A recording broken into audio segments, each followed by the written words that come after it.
What's going on, people? Welcome to Throwdown Your Questions, episode 240. I'm your host, Tony Polanco, and I'm joined by Emilio Lopez. Up, people? How's it going? Chris Seeley. Hey, what's up, everyone? Carlos Romero. Yo, yo, yo. And Adam Vale. Yeah! Yo, you wild, son. All right, so Brian will not be joining us for a couple of weeks. He's moving, people, but to just like a different part of London. He's not going to like another country or nothing, you know. And Brett, he's working, man. Got to make that money, you know. We can all understand that. That's right. You know. All right, before we start, Adam, man, tell us about your epic fucking 10-hour telethon you did the other night. Oh, fucking yeah, WrestleCast. We're getting ready for the AEW show, the Fighter Fest. It was crazy. It was a crazy episode. It was a lot to talk about. A lot of news going on for people that have been out of the wrestling world. They'll probably be familiar with some of these names, like Eric Bischoff and Paul Heyman. Well, WWE is desperate now, and they hired these guys back to run their shows. The shit's hitting the fan. Again, really low ratings. No one's watching. Attendance is low at live events. So we had a lot to talk about that. And then just the pay-per-view itself was crazy. They had a hardcore match, barbed wire, and glass, and all kinds of thumbtacks. One dude, this guy, Dean Ambrose, who left, is now John Moxley. Anyway, the other guy who was fighting, he took his boots off and his socks and had him stand up on thumbtacks and shit. And then he threw him back and forth, so it was again in his crotch and everything. Oh my! Was it AEW or? It was the AEW at the last match last night. It was just crazy. There was thumbtacks. It was barbed wire wrapped around chairs and shit. They went all out on that one. So it was funny. Do you prefer AEW now to WWE? Not yet. It's too soon. Because right now, AEW is just like a carnival show. They have a bunch of wrestlers of different types, some hardcore, some high flies, some lucha, and they're just putting them all together. Is Skill nice? Yeah, they're just pushing them all together and just saying, hey, you want to see this guy versus this guy? Yeah, sure. But let's see when they start doing a weekly show, which starts in October. If they can pull it in and day out and keep me interested, then there you go. But right now, it's just a traveling road show. They just do a monthly pay-per-views, so we'll have to wait and see. I'm not getting all crazy about it like everybody else in the world, because there was some matches on this card kind of sloppy. Just saying, people were dropping other people. People were missing spots completely. Doing a flip, nobody home, landing on their back. Shit was getting wrong. So I'm not going to get all hyped on it. I'm glad this competition. I hope they're a viable competition. I mean, Tony Khan, this guy has money, he owns a football team, he owns Fulham, the EPL team. He's got money. So he's going to put money behind it and get some good talent. And I get that they have a lot of indie guys, and this is the first time they've been on this type of stage. But they got to get rid of those butterflies because tighten it up. Yeah, and you were joined by some special guests, right, for the episode? Yeah. Big Mike and Danny from the Platform podcast. So they jumped on. I told them, I said, yo, this is like a 15-hour event. Get some coffee. If you need to take some naps, get off camera, please. And they did that. One guy was snoring a little bit. Dana fell asleep as usual. But she wakes up. And then, I don't know, it was like 3, 4 in the morning. Maybe around 3:30 in the morning, and then it was over. Damn. So what time did you start, though? 3:30? I don't know. Maybe like 8, 7, 8. I mean, Whoa. Wow. There we go. Did Richard fall asleep? We go. We do that, So that's it. It's one of those things. So we did that, and then that was it. And then I jumped on there and their chat on the next day because I was surprised. They said, "Oh, we're gonna do a Saturday show." They do one at like 12 noon. I'm like, I'm still sleeping. What are you talking about? Like after I do these long shits, I can't. So I jumped in their chat and they were talking about some stuff, and that was it. But it was good. They're cool people. It worked out. It was a good show. Nice. And we're gonna see if we get together for one of the other pay-per-views that comes on. So. Because that was the thing for those who remembered, like Friday Night WrestleCast was every Friday, and it was just so long. And then sometimes there's not that much going on. It's like you want to do the build up for the pay-per-view, so we'd be hyping up shit that hasn't happened yet, but it's gonna happen. You know what I mean? So we're like, fuck it, why are we doing that? We'll just come in when it's time for that show, because that's the shit everybody wants to talk about. When people don't watch wrestling all week and stuff, and they know a big show's coming up, like, I don't know what's gonna happen. What's gonna happen? Oh, Friday Night WrestleCast. They're gonna do that whole thing right before the predictions and pre-shows. All right, let me just click that. You know, and those are usually when we hear responses. Those are the reactions from people. They're like, oh yeah, I don't follow it, but I like to jump in and hear what the hell's going on every once in a while. Nice. You know? By the way, shout out to Barry Burton with the Hulk Hogan emoji there. Perfect for the conversation. Brother. Yeah. Yo, he's still alive. He's still wrestling. Well, no, not really. But he's in WWE. They brought him back after shit. the whole really? racist. Yeah. Of course, he's money, man. He's money. Well, he sells I t-shirts. mean, they removed him from like everything for that for a little while. tape, For a little yeah. while. They Yeah, unpersoned him. Yeah, pretty They much. did it, but the thing is, he even for WrestleMania he came out, you know, and he greeted the crowd and did that whole shebang. And this is at the last WrestleMania, the one that they had over in Jersey. Crazy. Let me tell you something, brother. This is the way I see it, though. This is the way I see it, and this applies across the board to anyone in entertainment, whether it's musicians or artists or actors. Try to separate the characters that you enjoy from the real person, because most of the time you're not going to like the real person. Real person Yeah. will be a prick. You know, enjoy what they did. Hulk Hogan, I love Hulk Hogan. Terry Bollea, I don't give two shits about him. You know, I just like the guy who comes out, rips his shirt, and says, "Let me tell you something, brother." That's the guy I want to hear. I don't want to hear the guy's thoughts on like how he feels about this person, that person who's banging his daughter. I don't give a shit. That's not what I'm here for. You know, and that's it. Bruce Willis, biggest prick in the business, right? Everyone you hear from the actors that don't want to work with him, directors don't. But hey, I like Die Hard. You know what I mean? Those are my favorite movies, so I don't give a shit. To me, he's a great actor. He's great, but I don't need to know him. And that's the same thing with this. You know, I like Hulk Hogan. You like Hulk Hogan, brings back good memories. Then let's just enjoy that. But the real life person, nah. I mean, that's with a lot of things. They're just like, Yeah. they're just, you know, actors and actresses are just kind of they got to be kind of nutty to do those sorts of jobs. So it's like, what, you know. Yeah, it's like, but I mean, the thing is that you also had a lot of other wrestlers, you know, who were black. They're like saying like, "Yo, that's not this dude," you know. yeah, and that's the other thing. Booker T said it. You know, a bunch of other guys said it too. Yeah, I mean, that's the thing. It's like people go into rants, you know, and that could have been just a rant, you know, when they just start ranting, raving, just saying, "This motherfucker, we don't." And Booker T is also guilty of saying the N-word on national TV. He said it about Hulk Hogan of all people. Oh man. Anyway, let's get into some questions, man. Okay, first up, Miguel Perez, man. All right, so he's asking, aren't you guys getting tired of all the Sega games feeling the same? For example, Judgment feels like all the previous Yakuza games. Well, okay.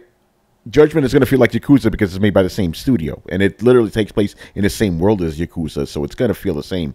But I don't know where you're getting that all the Sega games feel the same. Like, Sonic doesn't feel like Yakuza. You know, Valkyria Chronicles doesn't feel like Sonic. So I think he's just really talking about Judgment and Yakuza, but they're going to feel the same because it's the same studio, you know, and they did that on purpose. What happened? Does it count Atlas games as well? Yeah, he does. So yeah, Persona don't feel like no fucking Judgment, you know? Yeah, maybe it's just like because we've had a lot of Yakuza games come out, like a lot of remakes and a lot of re-releases and stuff in the past couple of years. So maybe that's why you're getting that kind of feeling. But and maybe he's thinking about First North Star, you know. But again, that's also the Yakuza studio, you know.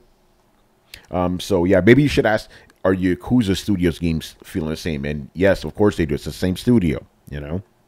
And they kind of they have a very specific style. You know, but yeah, Sonic, Persona, the Total War games, they're all different. All right, next up, Matt Wheaton. So his question is, what would be your top 3 favorite Metroidvania games of all time? And then he says Super Metroid and any Castlevanias after Symphony Night do not count because that would be too easy. Oh, bad. Wait, what? Oh, we can't do that? No, can't. What? He says without counting those. Without All right. The Metroid Samus Returns, that was fairly new.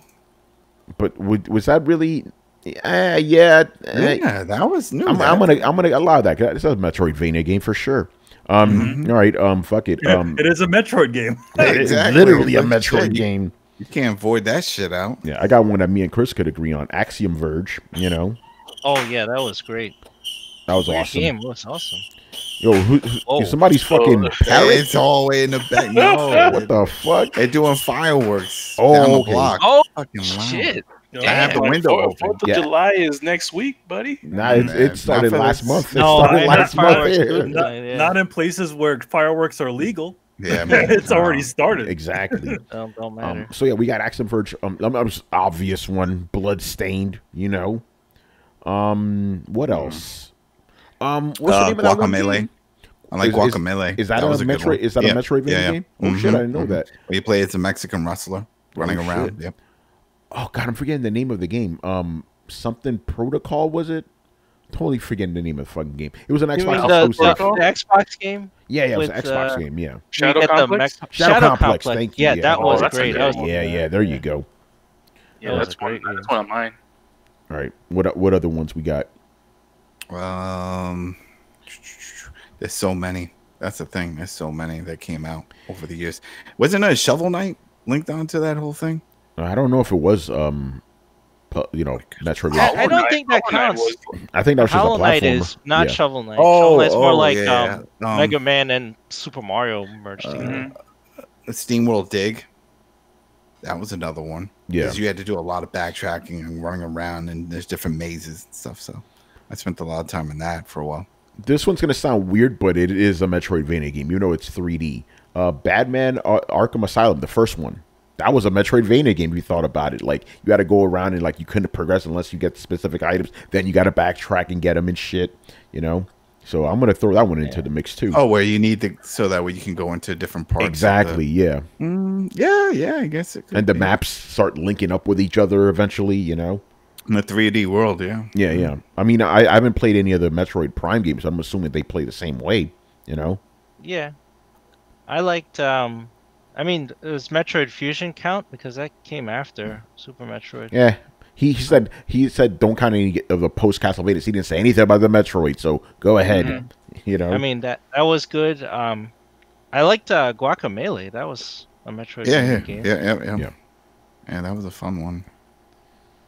All right. Anything else? Trying to I think we. I didn't play this game, but you guys should check out Dead Cells. I heard someone wrote Oh. a glowing review on IGN about it. Oh, Oh, I actually I played Dead Cells. I couldn't beat it. It's so frustrating when you lose all your stuff when you start Yeah. over. That's permadeath, right? Well, I mean, yeah, No, you start no. from You the have very to go. beginning. You have to go. You have to just go like back Dark and Souls, pick. so. You have to go back and pick up all your shit. But No, you don't. No? There's nothing to pick up. Like you Oh. just find random things, and you have to hope that you put together a good arsenal by the time you get to the end. yeah. You described the game to me. I'm like, yeah, I'm good. I don't need to play that. That sounds like Yeah, It's a- frustrating I as passed. shit. Yeah, I don't want to That's deal a with pass. that shit. No thanks. That's a pass. Fuck that. All right. He also asked us what our favorite video game weapons were. Well, we answered that before, so we don't need to go through that. Guns next. Yeah, the fucking chainsaw from Gears of War. There you go. Yeah, the Lancer. The Lancer, boom shot from Gears. Yeah, the Shotgun from Gears. Anything from The Gears. Hammer of Dawn. yeah the gun. yeah. Oh man, The only fucking good crazy. thing from Final Fantasy VIII, the gun sword. You know, that was awesome. All right, my man Ronin in the house. All right. Okay, do you think this is a good question. Okay, do you think the perception of calling yourself a gamer today means others think you automatically do streams and or let's plays? Almost seems like it's an unspoken requirement to qualify as being a gamer now. Oh my God, thank you for asking me this question, because I haven't been talking about this on the show because the opportunity came up. I'm really fucking annoyed by this. Now, this is exactly what happens to me now. When I tell them what I do, oh, so you stream? Like, you professional? You're making money? You going, like, no, what the fuck? No. And this is like the newer version of when, back in the day, like 10, 15 years ago, when I used to tell people I was a gamer, you play Warcraft? You know, we're like, no, I don't play fucking World of Warcraft. You play Call of Duty? No, I don't play that. You play Madden? No, I don't play that. You know? Well, you technically do stream sometimes. Yeah, I mean, yeah, I do, but I don't do it like professionally. Like these guys assume that that's all you fucking do all day, every day. You know. Well, I mean, I think you also got to look at it in the context of the way they see the way that stuff is now. All they do see on TV and on YouTube is these sorts of people. You hear about you hear about all these what's his face, PewDiePie, and stupid ninja guy. You hear about those people. That's all they hear. Exactly. So they automatically think that's the way it all is, as opposed to thinking like, okay. Also, I'm sure if you said you worked in games, like if you worked at a magazine, that is a little bit foreign now. Yeah, it is. It is. Well, the thing is, think about that tie it all together. That's exactly what it is. Basically. Even though I was getting asked about different games back then, it's the same thing. Whatever games are in the zeitgeist, that's what they assume gamers are, right?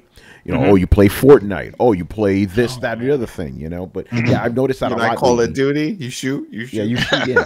But no, I've definitely noticed that within the last 2 years, whenever I tell people what I do or what I'm interested in, they're like, oh, so you stream all the time? You're always playing games in front of people? I'm like, sometimes I do, but no, that's not what I do. That's not where the work is. I mean, exactly.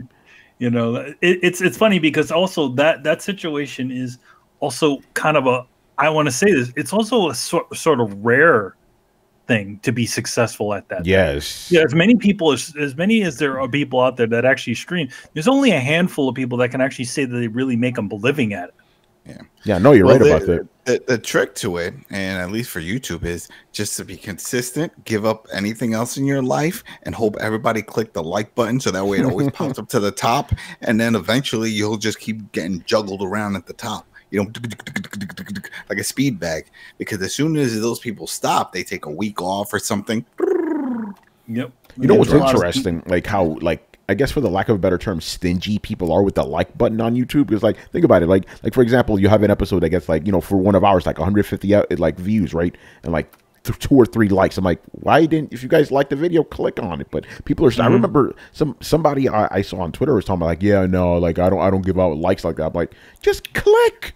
I click on anybody. If I watch a video, even if I don't like the content, because that's the other thing I noticed. Some people say, "Well, I don't like the content." Let's say if someone's talking about a certain game, I'm like, and it's like, "Yeah, I don't like the game, so I'm not gonna like him." It's like, yeah, but like the fact that he took the time out to play the shit that you don't want to play, and he's breaking it down. So that's when I give a like, not to the game, but I like the reporting of the game. Respect for that, and so I click a like. Don't hurt me any. No, you're right about that. The reason why I think I can understand why people wouldn't do it is because once you like a video, you have your own. I think it's still the same. Let me check on YouTube. That it'll pop up in the algorithm. But if you're not following them, not only that, but there's also a tab of videos that you liked. So if you want to keep sort of like a repository of videos that you like, you can just like them, and then you'll have them in a playlist on your YouTube page, so you can go back to them whenever you want to watch them again. Interesting. Well, you could also just put them into a favorites list. That's what I do. That's what I do. What I do is, or I'll just add a video to a watch later. That's what I do. The watch later. I'll do a watch later, or if I didn't do something or whatever, I can just go in my history. And then view it there. I'm like, oh yeah. My thing is, I don't want people knowing what I hit like on, so I just don't hit like on anything. Just play it safe. You stingy with that like. I am, but because I'm trying to save my job, Oh, wait, so that's public for you? Oh yeah. I made it unpublic, but I still don't do it just on the off chance somebody says, "Oh, he liked that video," and then a mob will come after me. I'm not taking a chance, I'll tell you more off air, obviously. But Chris, I think you know what videos I'm talking about. But yeah, no. But I have noticed that going back to the question, I haven't noticed that in the last 2 years, everybody assumes I'm just a professional streamer now. Because you're right, Manny. When I tell people I'm a journalist, they look at me like I have a third head. Like what? Video game journalist? What the fuck is that? I mean, I also feel like it's too big of a word for them. Yeah. You know what I mean? Like I would say they would probably be a little bit more like, oh, okay, I get it. What if you said, oh, I work for a magazine, but really maybe I should say that because here's the thing, and I guess just it's like you work for a website. That's yeah. it. And I guess I've actually lately just started saying just writer. Like fuck it, I'm a writer, because because I noticed. Okay, it's a simple thing. Yeah, it is. But the thing is, like, because if they say video game writer, they assume I make video games, like actually, write them and shit. Yeah. So I had to say journalist, and they're like, huh? What do you mean journalist? It's like I can't win with my job description. You gotta find the right word to explain for it without them being sort of confused. Yeah, because you're sort of using a foreign word for regular people. Yeah, exactly. Like games journalism does not compute. It's interesting. Yeah, I just started saying writer, like, but then you get questions. What kind of writer? Video game journalist. What is that? So I can't win. I mean, you could also say I write for a website, a video game website. That could also be good. I should say that. Oh, what do you mean you write for a video game website? You make games? You make games? Yeah. Here we are. We're getting into this. Man, I thought people from New York minded their own business.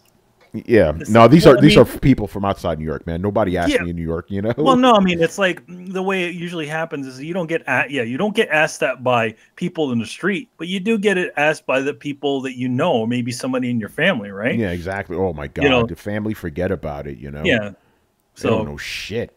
So yeah, you don't it's not gonna just be like like some guy don't walk up. He walks up and goes, "Yo, man, what you do for a living? What you do? I'm a games writer. You write games? Write that game. Write that game. Man, the writing in the Red Dead game, that game was whack. What? Yo, and I'm gonna punch you in the face. I'm gonna take your money because I didn't like that game, and you wrote that shit. Game. And you wrote it. I'll blame you for it. You was bad. Yeah, you get jacked in the streets and shit just for telling somebody. Like, what the fuck just happened? And then you write that in, and then you make that into like a video game, and then you make a lot of money. No, then you write a piece about that. The day that I told somebody I was a video game games writer. God. All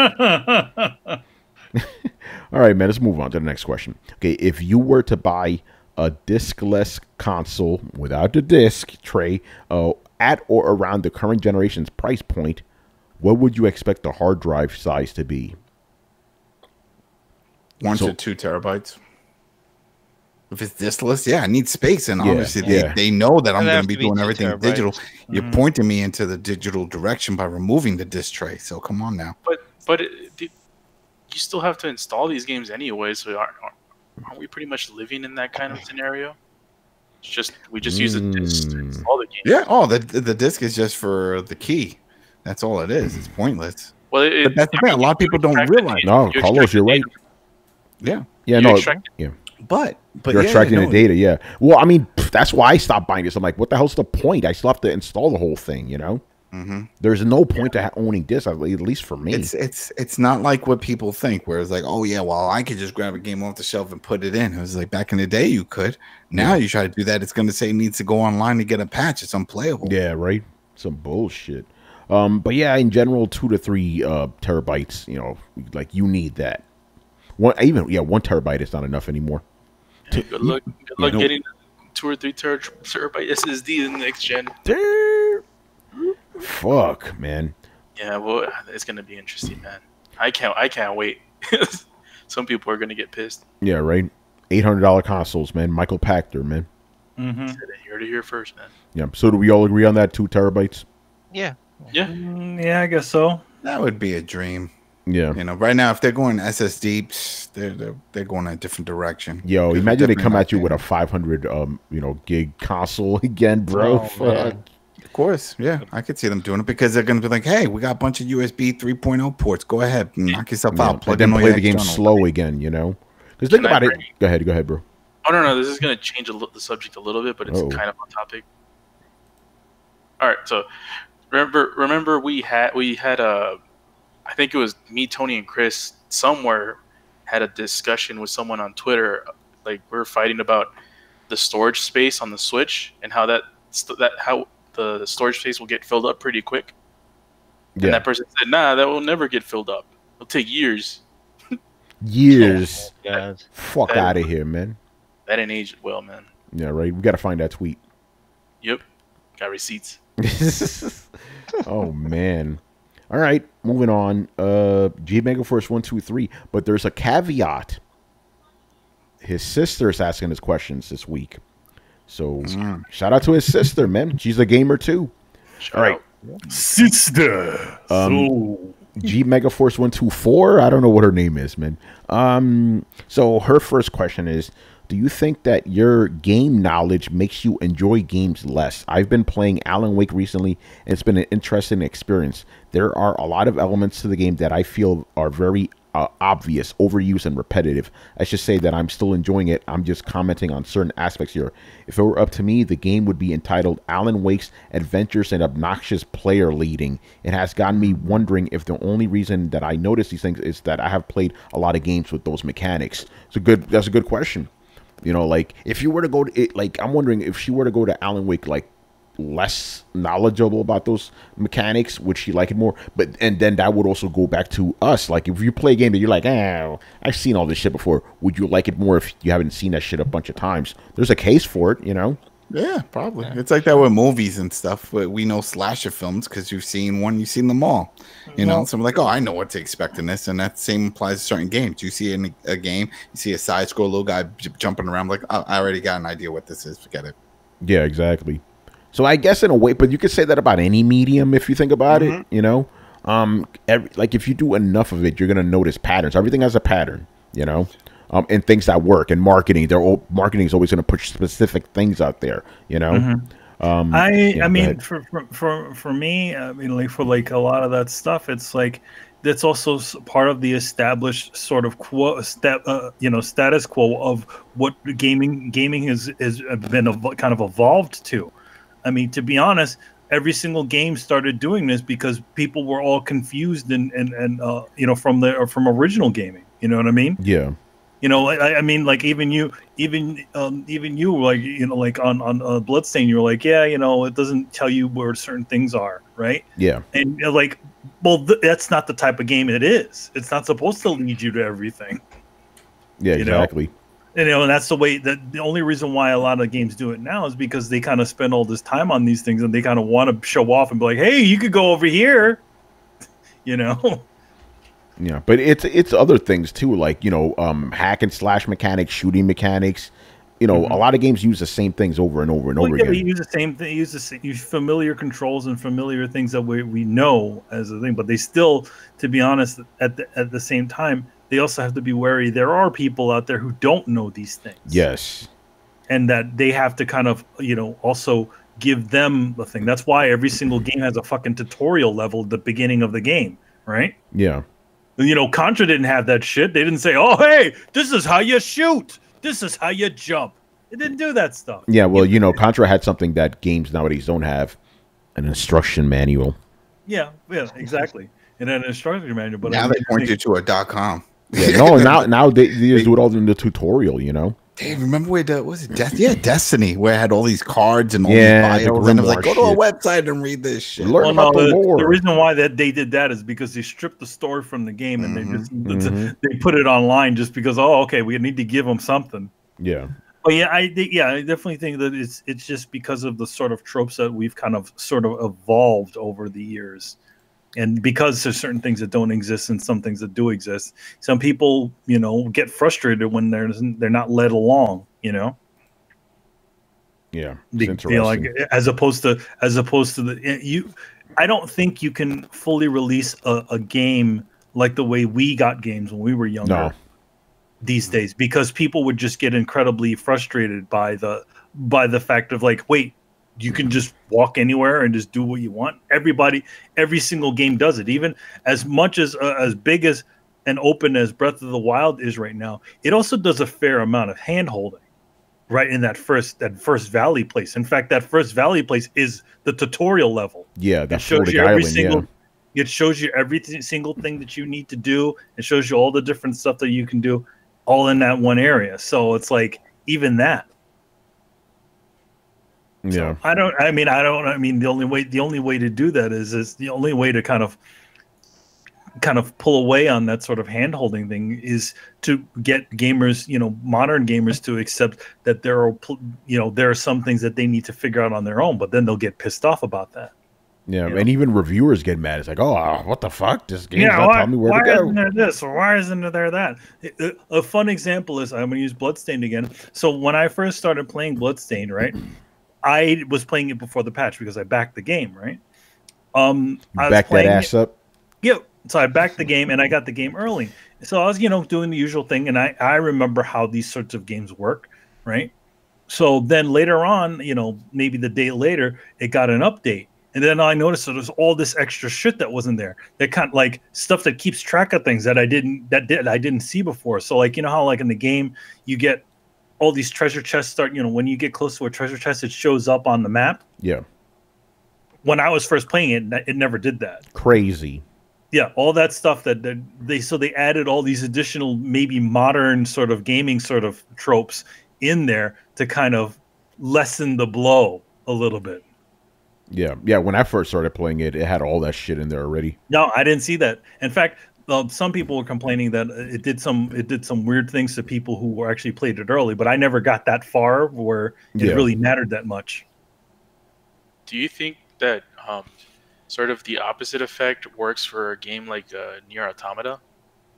Like, I feel like people who play video games a lot and are really knowledgeable about games would like it better because sort of all the aspects the game has. It's like, that's a good point. Same thing with Horizon Zero Dawn, right? Because it has a lot. Yeah, except for Bread, obviously. But Horizon Zero Dawn is a perfect example of that. It has everything that but done in a very excellent way. So you appreciate it more because of that. Because it takes everything that you're familiar with and just makes, just polish it to a sheen. And you're right about that. Like, I didn't think about it, but you're right. Nier Automata, that's a gamer's game. That is a hardcore gamer's game, Because if you think about it, like, if you give a casual person Nier, I don't think they'd like it as, maybe not even at all. I don't know. I don't know because it's kind of a weird sort of thing. I feel like if you even gave it to me like years ago, I still probably would have been able to be like, yeah, all right, that's fine. Yeah, Manny, but you were a gamer years ago. Yeah. But I'm saying, like, even when I'm like in the beginning of gaming, Super Nintendo era, even something like that. If you would have given me that game, I would have still gone through it. Yeah, but in the Super Nintendo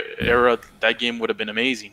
Yeah, it probably would have been amazing. Yeah, but Manny, you still would have liked it back then too, because because Nier Automata is, to me, it's like a love letter to old games, and you like old games, so you would have liked it back then. I mean, think about it like this, right? Like, Nier Automata, if it was a normal game, right, it would, the first level would be, 2B just hacking shit, right? How does the game actually start? It's a fucking Ikaruga game. It's like, whoa, this is crazy. It doesn't the game doesn't even give you that. Like, in other words, it doesn't give you the main gameplay that you're going to be doing through the game. It gives you a totally different game. See, and what's interesting, old games used to do that shit all the time, but modern games don't do that anymore. Well, a lot of games don't tend to subvert. They don't kind of throw a monkey wrench into their gameplay loop, right? So, like, games like if we talk about the original Contra, right? For the arcade game, that game had all kinds of crazy shit. Like, 1 minute you're a side scroller, 1 minute you're a back view game, another minute you're a top angle game. You know what I mean? So it's like, nowadays, if they were to make that sort of game, they would just continue to make it the same way. It'd be like a side scroller or something. You know? And here's another good example. Remember when Riku streamed Final Fantasy VII? He was annoyed that there's so many different gameplay things in there. We were used to that shit, but like modern gamers, like when they play a game, it's just one type of experience and that's it. Like, because think about it. Like, 1 minute he's doing the RPG stuff, then next he's racing a motorcycle, and then or riding a chocobo or doing all this other stuff. Games don't really do that type of stuff anymore. Yeah, well, they kind of they give you. I feel like also Final Fantasy VII is an example of a little bit of something that was kind of happening in that era of gaming where they were trying to mix it up a little bit. Yeah, because if you go, to the previous ones, like, they didn't have that many side things. Like everything was mostly directly connected to the things that you were doing, right? So, like, I don't remember you being able to raise Chocobo in the previous Final Fantasy before it, Final Fantasy VI, right? A bunch of other things. I think they added all those sorts of things in there to kind of give it a little something extra, because I feel like they were trying to appeal to a little bit more of a wider audience by putting these essentially distractions within there. Also could be technology too, like, oh, look at all these toys we have to play with now, It was cool. All right. Next question. Do you think people? This is a little bit of an interesting question. Do you think people that sit and watch streams for hours are depressed? There are people that have pretty much replaced TV, movies, and other traditional forms of passive entertainment with just watching streams or other people playing video games. I think those types who watch streams as their primary source of entertainment are super depressed. That's kind of generalizing right there. There is a study that this is slightly related or unrelated, but there is a study that says that a lot of that sort of internet culture, like reactionary internet culture, is actually the fault of people wanting to connect with people, and the only way they know how to is by riling people up, which is interesting. Yeah, I don't know. What does that have to do with this? I'm sorry. This is totally unrelated. Anyway. Oh, okay. No, if it's unrelated, that's cool. No, because that is interesting. I was just like a little confused. Like, wait, what does that have to do with this? But but they also say the chief reason why they do this is because of loneliness. So angry people who leave angry angry tweets and all kinds of other stuff. They're not exactly concerned about. They're not exactly fully angry as to the thing that they're tweeting about or the things that they're reacting to. It's really that they're looking for somebody to agree with them. Yeah. So what do you think about the question? Because she's assuming, or she feels if you watch streams, I do think a lot of there is maybe something to that a little bit, because if you think about it and the way our culture works right now, we're even though we're so supposedly so connected, we couldn't be any further apart from each other, where we're literally watching somebody play a video game when you can back in the old days you could be in the same room with your best buddies playing a video game with them or watching them play. I think a lot of people see these YouTubers as their friends, and that's why they're so willing to give to them. So I do think there's just something too that maybe the people that are watching this, even though they may not admit it, they might be lonely. Well, it's like that for everything. It's like you keep watching, you look at all these actors that have stalkers. It's like the people feel they know them because they've seen them in movies and TV shows and read their articles, and they piece everything together in their mind. They know the daily activities of this person. Like, wow, we have all the same things in common. That's my best friend. I need to go visit him. And man, that sounds like some misery shit. You remember that? But that happens. But I think we, in general, people have this thing that we need to be with other people, even if we don't want to admit it. And I think that is a lot of this sort of, watching somebody else do something is part of that sort of culture that trying to reach out to somebody.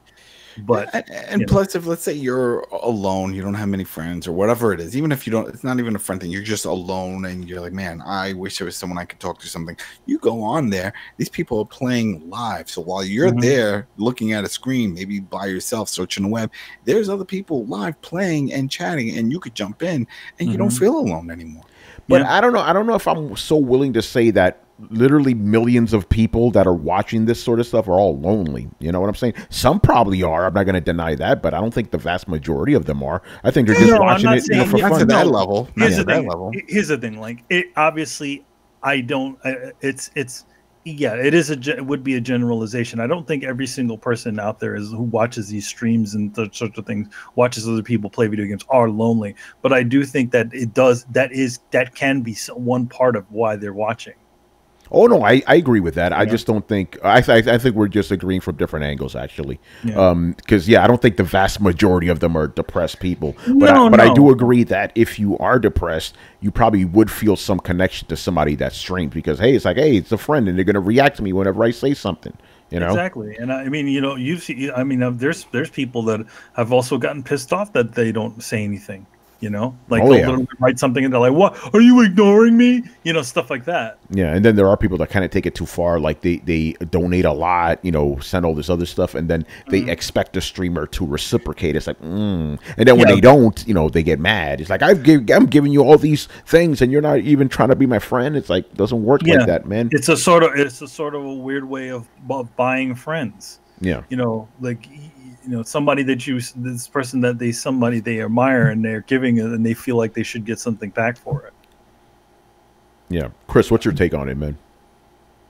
Well, it's tough to say. I don't want to diagnose anyone just because they have interest in streams. I mean, the phenomenon of television, like how many people were addicted to like the talk shows or game shows, Yeah. and watching that. If they watch hours of game shows, are they depressed? I don't think so. It's like it's just a form of entertainment, and everybody's different.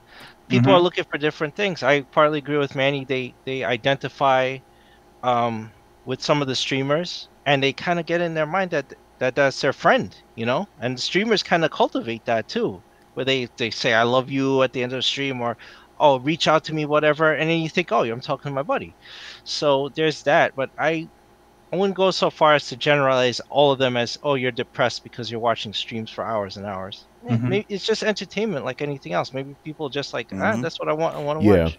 Yeah, that's what I wanted to say. It's like, what makes that different than watching TV or going to the movies or reading comics or playing video games? Like, what makes it different? Doesn't. I mean, If you were to say that, they would say those people depressed too. Yeah, that's exactly what I'm saying. That's exactly what I'm saying. Like, I'm not seeing that. Like, obviously, it's a different form of entertainment, but the activity of like doing it for a long time, it's still the same no matter what the medium is, isn't it? You eat too much, you're depressed. Yeah, that's what I'm saying. You breathe too much, you're depressed. I mean, also you could say the same sort of situation from people, even before, video games were really a thing, like where, you had people who read a lot of books or a person who read a lot of, comic books or other things, Exactly. You'd say that person was lonely. I don't know. I mean, we play hours and hours of video games. I could play them all day. Yeah. I'm not depressed.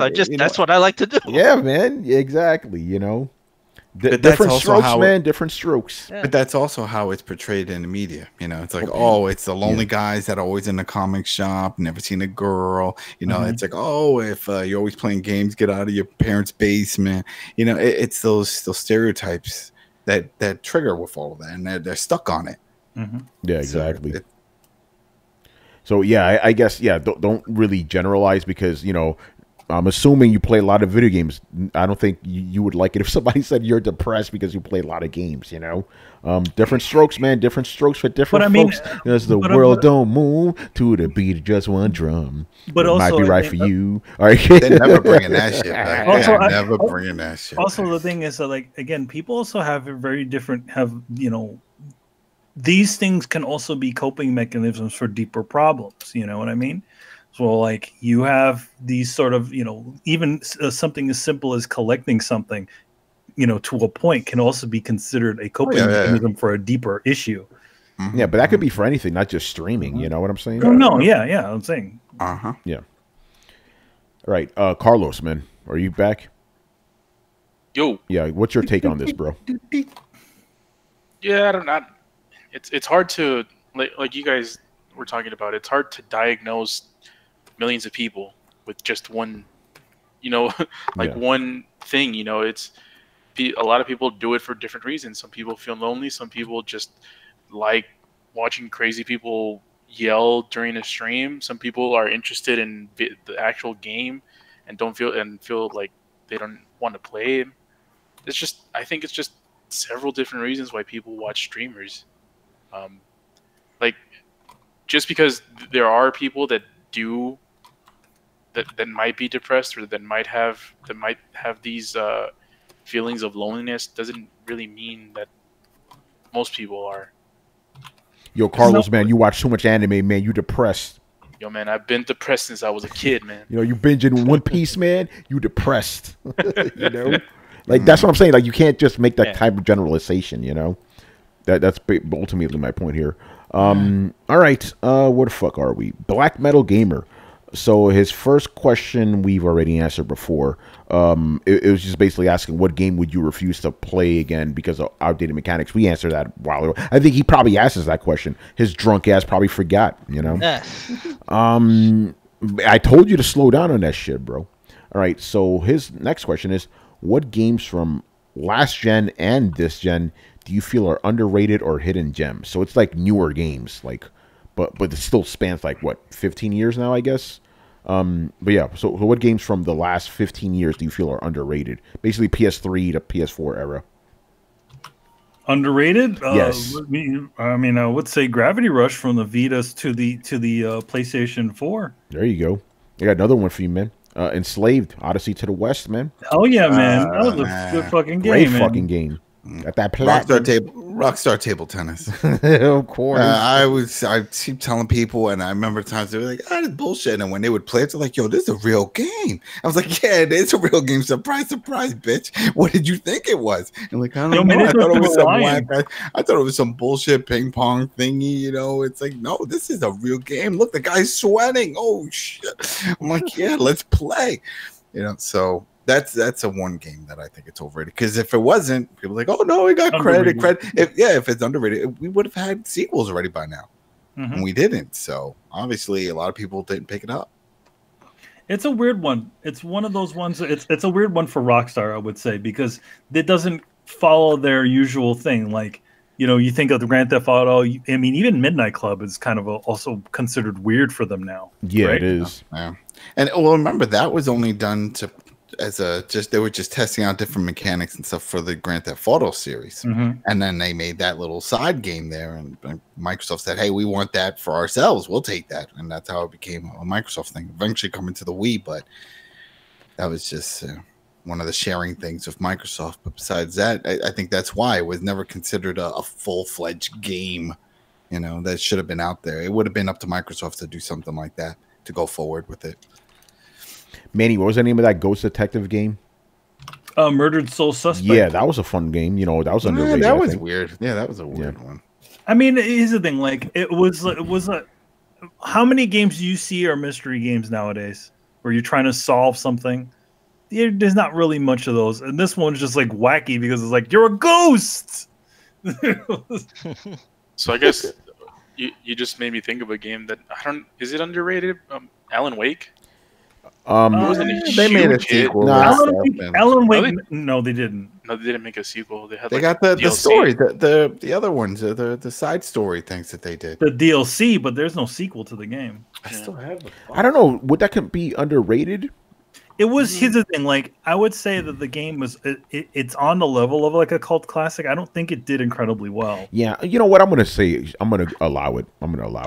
Because I think it was a high-profile game, but I don't think it sold well. You know? No, I don't think it sold well. You know, Chris, go ahead.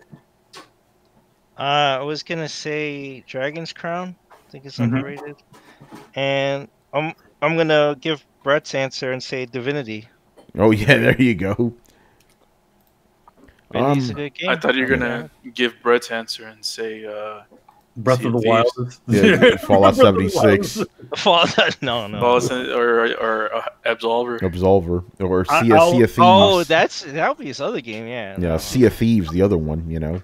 I'll toss another one out there, and probably most people won't agree with him. I'm definitely sure that that Brian wouldn't agree with me on this, but I think the Order 1886 hasn't gotten a fair shake. I agree with that. I think that's underrated. Yeah. I had a good time with that game, and I feel like the gaming landscape at the time, I wouldn't say it was. I think they were just being a little bit too judgmental on that game, to be honest. I got another one. Yeah, go ahead. Oh, go ahead. No, I was just going to say, you know, and this is Microsoft's version of the Order 1886 in my eyes. Rise Son of Rome. I liked the game. I thought it was fun, but people just shitted on it. It was just so repetitive. That was the problem. It was fun for the first hour, and then I'm like, I'm still doing the same shit. I enjoyed it. I enjoyed the locations, you know, even though they played very fast and loose with fucking history. Like, that didn't happen, you know. But I liked it. Roman shit was fun, you know. What other games were underrated? I was actually interested. That was one of the ones that I was actually really interested in on that one. You know. Yeah, I mean, it is the same mechanic over and over and over again, but I enjoyed it. You know. Let's see what else. PS3 era stuff, right? Yeah, PS3 or PS4. You know, take your pick. I'm gonna put the Puppeteer on that. That's a good game. Yeah, Puppeteer. I'm gonna say yes, it is underrated, but I felt the game was too long. Yeah, it kind of stays around longer than it should. Yes. I'm like, at some point where you kind of got to later in the thing, I'm like, I think I'm getting it. You know. Yeah. But it was a good game. regardless. It was a very good game, very well done, very fun platforming game. Very unique too, you know. There's probably a bunch of games out there. Echo Chrome, why not? I'll throw that in there just because. Lost Odyssey. Lost Odyssey. I haven't played it, but I heard that one's a really, really good game. There's a bunch of games, man, especially from last gen. You know? An underrated game. I mean, though I haven't played it, but it has been considered to be the original Nier. Was an underrated game. Was that from PS3? PS3 era. Yeah. Okay. It was, yeah. Now that you mentioned Nier, Manny, I'm surprised you didn't mention Red Dead Revolver. That was PS2 No, era. That's Oh, is that PS2 PS2? yeah, that was earlier. I would say if I were to say another version of that would be probably Gun, because that was a 360 game. Yeah, there you Yeah, go. that did. They ported it to 360, and that was good. That was, in fact, that wasn't underrated. Everyone knew that was better compared to Revolver. I don't agree with that, but That was awesome. I never liked that game Gun, man. Oh, it was so good. I was like, what is this shit? It was so good. It was so good. But Right, I mean, yeah. Go ahead. Now I was gonna say any other underrated games. Shoot. Underrated. Manny, I'm surprised you didn't say Little Big Planet. I wouldn't. Would I say that's I underrated? don't think People that's seem to love underrated. that game. Yeah, I don't think it's underrated. People It seem to love got that two games. No. Then yeah. Adam, you hate that game. I mean, Chris, you hate that game. Yeah, I didn't like it. But a lot of people did, so I thought maybe it didn't get enough shine. Yeah, no, I think that game. pretty It got two sequels. It's not underrated. You know? Not No, underrated. that's true. I wouldn't have put that on there. Yeah, that's not underrated. That's rated. You know. Yo, what's going on, Mighty Nerd in the house? Yeah, I'm having trouble thinking of more. Yeah, and we listen. I know enough. a good amount of PlayStation 2 games, but Yeah, no, but he didn't want us to go that far. three Maybe next time. Oh, and we can't name anything from Dreamcast era. can we? No, Oh. got to be PS3, PS4. I got one for Adam. I think it's Adam. Adam, did you play the Saboteur? Yes, I like that one. That was a good one. There you go. I love that. I didn't know it was underrated though, because it sold well. People liked it, especially when there was a code to make the girls over at the burlesque club naked. Oh shit! I got to get this game now. You put that code in, and then you can get lap dances and all kinds of craziness over in France. I have another one. Mm. Fucking oh damn, I forgot the name. The Rockstar game, detective game. LA Noire. LA Noir. LA Noir. That one. I don't think that's underrated. That was Yeah, No, that but one. they got a lot got a of re-release on that one. Yeah, he got Yeah. props. That game. Uh-huh. Yeah, Yeah, rated. You know.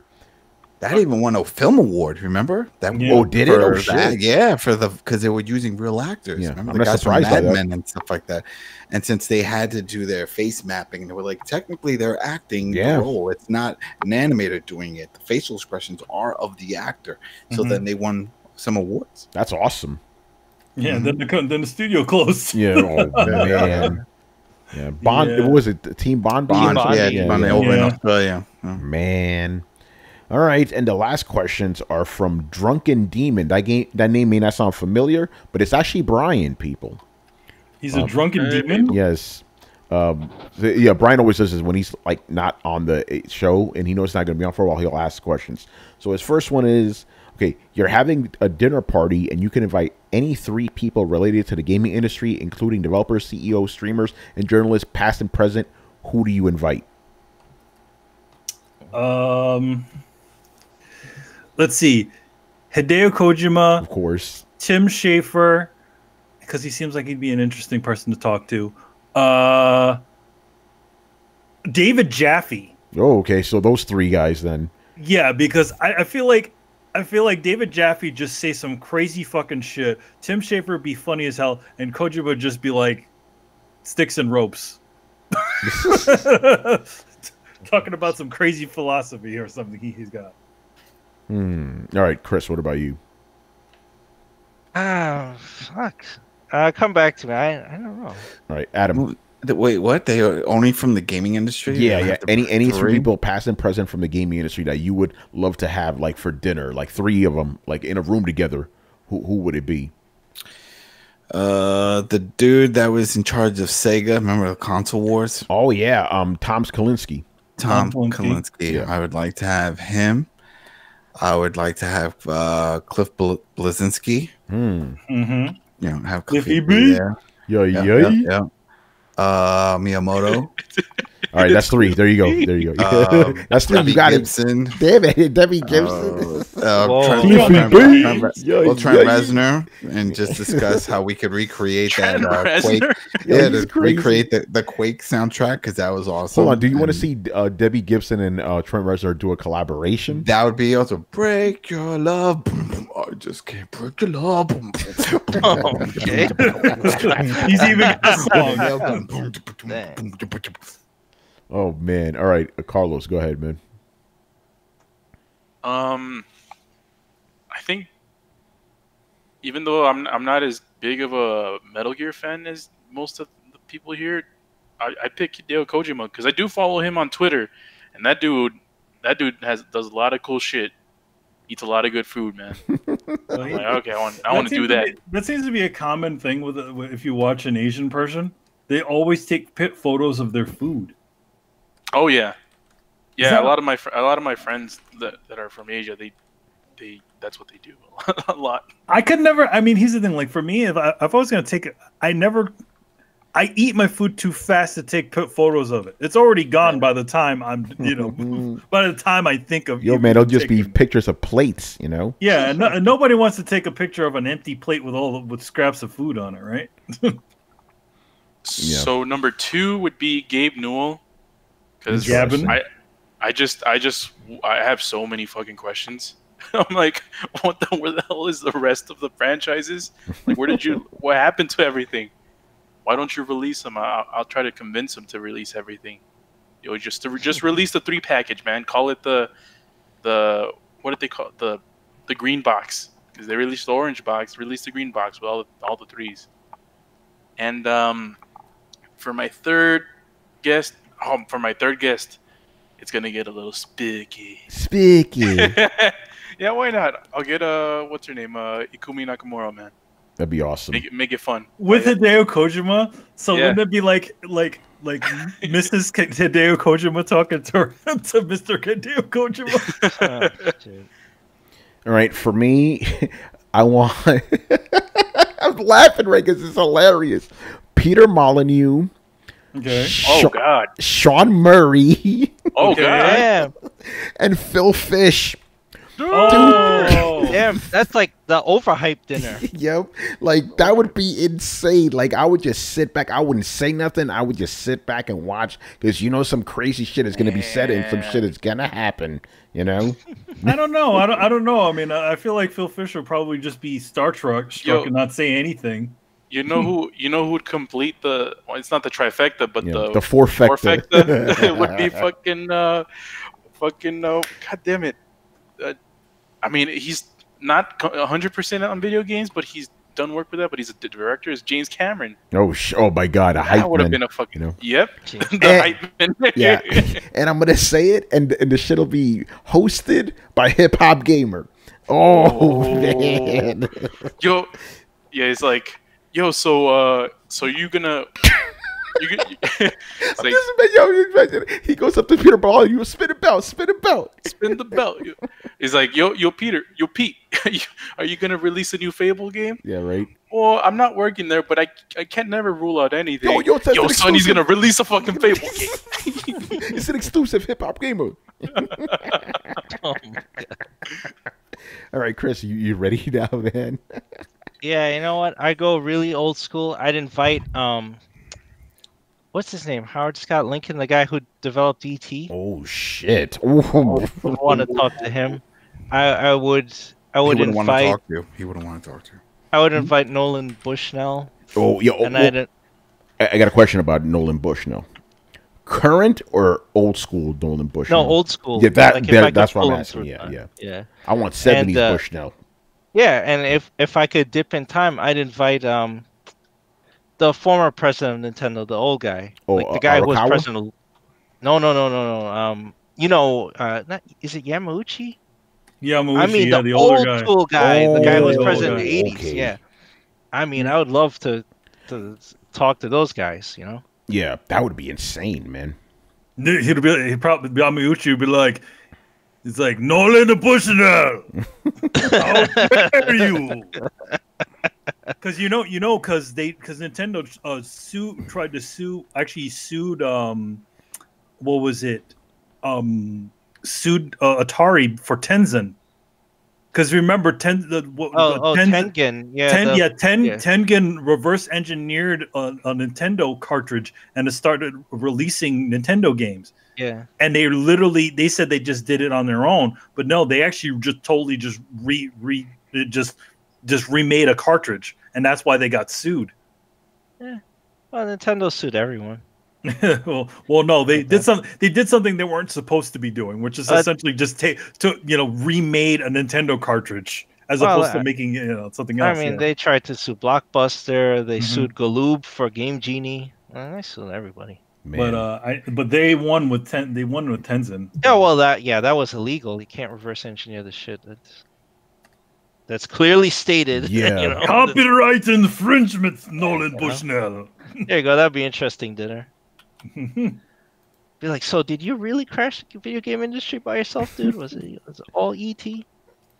Oh, man. Well, the funny thing about that guy is that he's the guy who made ET is actually somewhat proud of the work because you ever heard how long it took him to make that game? 3 weeks. Yeah. 3 fucking weeks, man. That's all they gave him. That's all they fucking gave him. I'd give that dude credit for just even making something that fucking works in that time. He deserves to have he deserves more than a meal. I don't think that guy gets enough credit. He gets a whole bunch of shame heaped on him. No one man could have crashed the video game industry. Let's be real. Yeah, exactly. Like, it wasn't his fault. By the way, he had bosses and stuff telling him to make this shit. He makes it. It doesn't sell. And then, like, everyone's like, oh, he made the worst video game ever. It's like, did you look at the situation surrounding it? They're already collapsing. Yeah, like that. Yeah, ET was not going to collapse the industry. It was already going. Like if ET didn't exist, the industry still would have collapsed. Yeah. People are crazy. All right, and the last question here. Brian's trying to get us in trouble with this one, man. I'm just going to ask it. Okay, if Sony released a special version of the PS5 which costs $1,000 and could suck your dick to a good degree and with no maintenance, would you buy it? Brian, man. Remember the last time I bought that rubbish? That shit can hurt. You can't play with those things, man. You can't trust anything but that. Sometimes you can't even trust humans around that shit. Yeah. So I'm going to say no to that one. I'm not sticking my fucking cock into the machine. That's crazy. Yeah, what's up with that? You'll pull it out. You won't be a man anymore. You're like, chill, son. No, I'm not. Yeah, Brian, you crazy, man, trying to get us in trouble over here, man. What kind of question was that? That's a black metal gamer type of question, man. That's yeah. And again, like we always say, this show is dictated by you. Unless you have any more questions for us in the comments, we're going to wrap this bitch up. Wrap it up. We ran out of questions. So, yeah, it was... Yeah, we ran out of questions. Oh, well. Yeah, what's up? Got anything? We can vamp a little bit. What's there to vamp about? Like, oh, you've been playing. Everybody knows what we've been playing. Yeah, man, what you playing? That's the other show we do, man. That is the go ahead. I don't know. I was gonna say I so wish I could be playing that Bloodstained game, man. I'm 70%. I get 70% of the map now, man. Damn, the boy's doing it, man. And I'm not even playing every day. I'm playing like maybe every other day for a couple hours. Play a little bit. Let's explore the castle. I hear you can also fight the bookkeeper guy. Oh, really? I haven't fought him. Really? Yeah, you can. That guy. Funny thing about that guy is he's played by the dude who played Alucard in Symphony of the Night, and he kind of looks a little like Alucard. And he's also a vampire. He's also a vampire. Yeah. So if there's a book in the game where if you take this book and you bring it to a certain location, he goes, "I told you to bring every book back when you're done," and then you have this big old fight with him. And then another fun secret area is they call it the 8-bit nightmare. And it's a place that's behind a wall and it has a picture of Igarashi, and then there's a bookshelf, and you go into the bookshelf, and then it takes you to like essentially a pretty much a recreation of Castlevania 1, but just with crazy difficult enemies in it. like 2D enemies. Oh, they didn't put the Blood Moon game in there. No, you know they what I'm talking about, right? Yeah, they didn't put Curse of the Moon. Curse of the Moon. Curse of the Moon. Yeah, because that's kind of 8-bit-ish, you know. Oh yeah, but it's like that sort of same idea. But your current Miriam, but with these goofy like pixel art monsters, and you can get shards from them. Interesting. So yeah. Yeah. All right, man. So we're gonna wrap it up. So, oh yeah, we forgot, man, the graphics. Oh god, the fuck is this shit? All right, here. So here is the Throwdown Your Questions schedule. So, and here is how you submit your questions. So, step 1, you join our Discord. And again, as always, shout out to the Discord fam. You guys are a lot of fun. Always keeping it lively in there, you know. But you're also respectful too, which is good, you know. Can't be having no craziness. So that's a lot of fun. Everybody gets along in there. So that's step 1. Step 2. Right there on that server, you go to the Throwdown Your Questions section. You leave 2 questions, and we'll answer them on next week's show. You already know, man. You already know. You already know. All right, so thank you for watching and listening. Leave us the questions in the Throwdown Discord server, and we'll answer them on next week's show.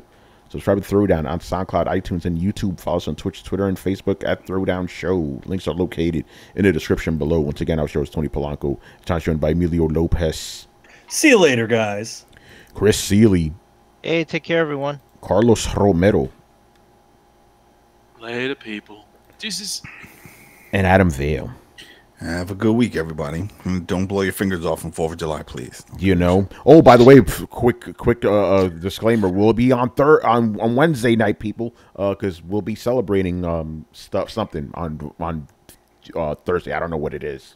Might have to do with fireworks. Might have something to do with beer, hot dogs, all that shit. So we'll be here on Wednesday, man. Dogs. We got dogs. All right, later. Peace. Later. Laters.